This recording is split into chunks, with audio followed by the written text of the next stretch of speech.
Esse vai ser diferente, hein, mano? Só fritança. Como é o jargão que eu tinha falado, é frito constante, constantemente fritando.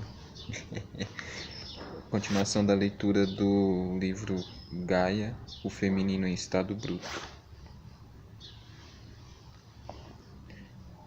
Mas voltemos aos bastidores do mundo, onde as coisas ainda estavam apenas começando.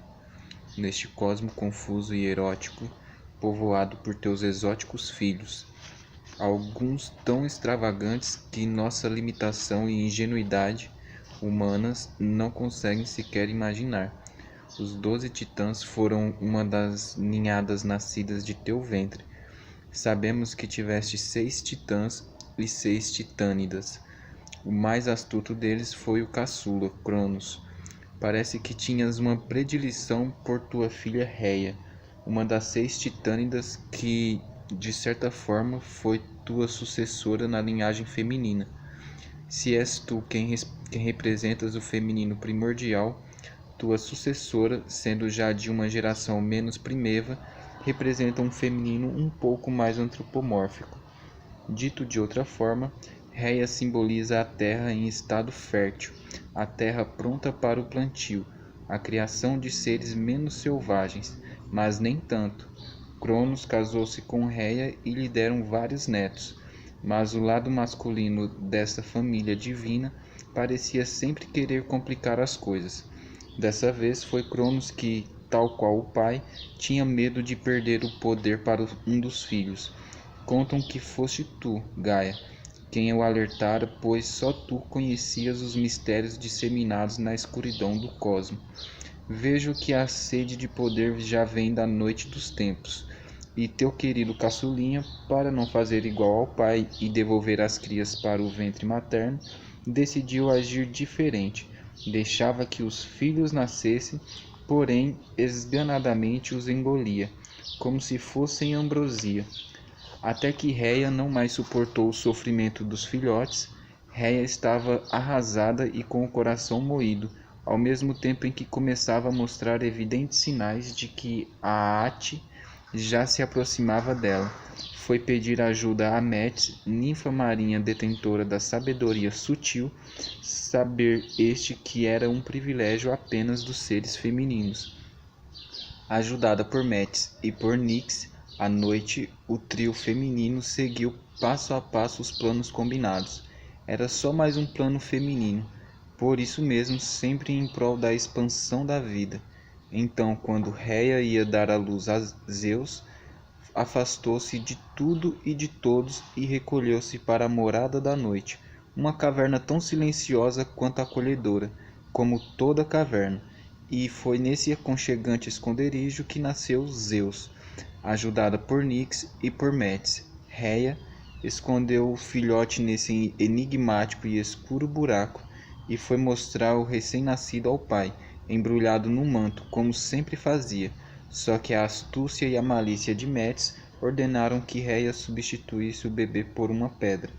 Mais uma vez a ânsia pelo poder, somada a uma certa dose de ingenuidade masculina, fez com que Cronos, no afã de devorar o filho para livrar-se de um possível destronamento, engolisse a pedra sem nem sequer desconfiar da sábia troca. E foi uma pedra que acabou permitindo que a vida fluísse. Tão importante foi esse engodo feminino para a história do mundo que essa pedra recebeu um nome: Onfalos, o umbigo do mundo, o ponto nodal, o centro ordenado de onde tudo emanou, e onde uma geração depois Apolo enterraria a serpente Piton, misturando serpente e pedras num buraco que guardaria para sempre o que de mais instintivo e feminino havia nesse cosmo. Por isso mesmo, o lugar próprio para o outro ser feminino, a pitonisa, absorvesse toda essa massa instintual para dentro de si, como se pudesse tocar essas pedras e essas serpentes que ainda não conheciam o tempo e adivinhar os acontecimentos futuros. Passado e futuro eram, nesse momento, uma só massa de elementos que transcendem a limitada ordem do tempo. Enquanto isso, Zeus crescia na caverna e já era um garoto robusto, com porte de um deus, pois tinha sido amamentado pelo poderoso leite da cabra Amalteia. Como muitos garotos, passara a infância brincando de ser o grande herói.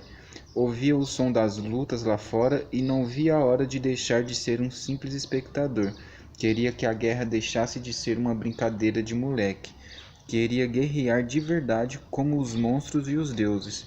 Mas enquanto esse momento não chegava, ia se divertindo e aprendendo, vendo tudo acontecer da porta da caverna. Observava atento os ciclopes, aqueles que têm um olho só no meio da testa, os gigantes, às vezes serpentes descomunais que se entrelaçavam naquele alvoroço, os centauros e outros seres estranhos passarem velozmente pelas proximidades de seu esconderijo, barulhentos e espalhafatosos, sempre envolvidos em disputas por alguma coisa que Zeus ainda não entendia, mas pressentia que um dia também estaria lá. Quando chegou à juventude, achou que já era a hora de parar de brincar de ser um deus mais valente de todos. Ser deus agora era uma possibilidade real. Então, naquela que seria mais uma fraude entre família e mais uma astúcia feminina, Noite resolveu dar uma festa no cosmo e oferecer um banquete para o dono do mundo, Cronos. Este foi o primeiro presente de grego da história da humanidade, e é sempre bom ressaltarmos que foi um ser feminino quem ofereceu ao masculino. Assim, como já era de se supor, Cronos, a uma certa altura da festa, já havia se empanturrado do inebriante vinho divino, o néctar. Trôpego foi procurar um lugar isolado onde pudesse encostar-se e roncar sossegado, e o mundo mais uma vez estava sem a vigilância de seu dono, e como invariavelmente acontece nessas ocasiões, entregue ao mais astuto. Metis preparou um fármaco para que Zeus desse ao pai. Tu, Gaia, só vias os acontecimentos se desenrolarem, mas, como sempre, interferias pouco, dando o direito e a oportunidade a cada um de seus descendentes usarem todo o seu genético potencial divino. E por potencial divino, entenda-se nesse mundo ser forte como um desproporcional monstro primitivo e saber acrescentar a essa força física uma bela dose de sagacidade. Quanto a essa última, Zeus a recebeu da dupla feminina que o vira crescer, Noite e Metis, que maternalmente sempre o ajudaram, e suponho que não deveria ser fácil ser um vencedor nesse mundo povoado por seres tão extravagantes. Aliás, ser um vencedor é difícil em qualquer era. Não é necessário que se trate de seres primitivos. Os ditos civilizados também vivem arrumando encrencas, competem tanto quanto e o poder continua sendo a mola motriz.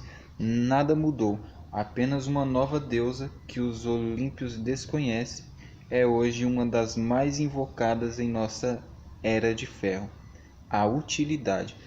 Coincidentemente, também seu nome é feminino. Assim, conforme o combinado, Zeus aproximou-se do pai. Era a primeira vez que pai e filho se encontravam. Chegou bem perto de Cronos, que não conseguia desviar os olhos dos dele, parecia pressentir algo. Então pai e filho se entreolharam por alguns segundos, e esse mínimo foi o maior tempo que pai e filho conviveram. Enquanto fitava Cronos, Zeus pensou, lembrou de tudo que havia acontecido com o avô Urano, recordou sua carente infância dentro de uma caverna sem o pai, mas não teve muito tempo para conviver com ele e recuperar um pouco do tempo perdido. Rhea entregou-lhe o fármaco e, num gesto aparentemente de amor filial, Zeus ofereceu ao pai, mas não sem antes se apresentar como seu filho Zeus. Não queria que Cronos fosse vencido pensando ser seu adversário, um primordial qualquer. Queria que o pai finalmente conhecesse seu filho, não mais a pedra, seu simulacro. Mais uma vez na mitologia, simulacros e originais se confundem e se alternam com toda naturalidade e displicência divinas. Para Zeus, eram indispensáveis as apresentações como se arraigados ressentimentos somados a uma genética sede de poder o dominasse. Era importante saber que se tratava de um parricídio. Também Cronos teve alguns momentos para olhar para trás, o que era só uma questão de inverter seus passos e se recordar de fatos acontecidos em sua infância. A forçosa incubação dentro do útero materno, a decisiva reunião familiar, a foice recurva e a cena da castração. Era um momento de intensas emoções em que filho e pai pareciam, num tenso silêncio, acertar as contas.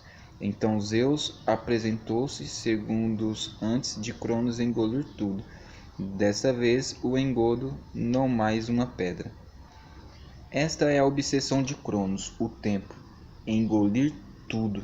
Foi sempre guloso demais, e assim que terminou de beber, já começava a vomitar uma a uma suas ambições consanguíneas. E assim essa nova geração divina foi liberta, uma geração parida pela boca do Pai. Zeus e Cronos não tiveram mais a oportunidade de se olhar.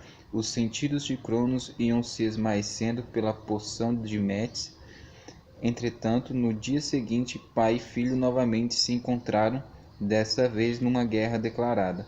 Cronos, já restabelecido, enfrenta uma luta com seu filho, que ficou conhecida como Titanomaquia, mas Zeus vence, mais uma vez graças àquele mínimo mas essencial acréscimo das ajudas femininas, a malícia e a inteligência sutil. Se Urano representou a contenção, Cronos representou a não fluidez, mas era preciso que a vida fluísse e ninguém mais indicado do que o tempo para iniciar esse processo. Por isso foi que Cronos, quando cortou o pênis do pai, o fez usando uma foice recurva. Recurva aquilo que faz o movimento de volta, que não aponta para a frente, aquilo que não quer ir adiante, não quer fluir. De certa forma, parece que o filho continuou o trabalho do pai. Ambos rejeitavam fatores indispensáveis à vida, e graças a mais um parricídio, a mais um engodo entre família, mais uma malícia feminina e graças também a uma simples pedra, a vida no mundo aconteceu, e os mortais ganhavam, com o mundo para viverem, a terrível condição da irreversibilidade e da decrepitude, todos presentes de grego. Gaia, devo dizer que teu audaz caçulinha nunca mais deixou de devorar teus futuros e distantes filhos. Nada esperes do eterno. Os anos fogem, dias, horas te advertem, disse um mortal poeta.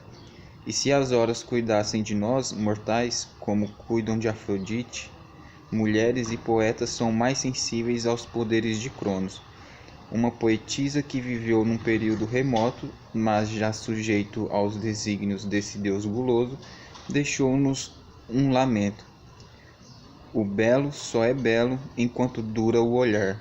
O bom, se não é belo ainda, o tempo tornará.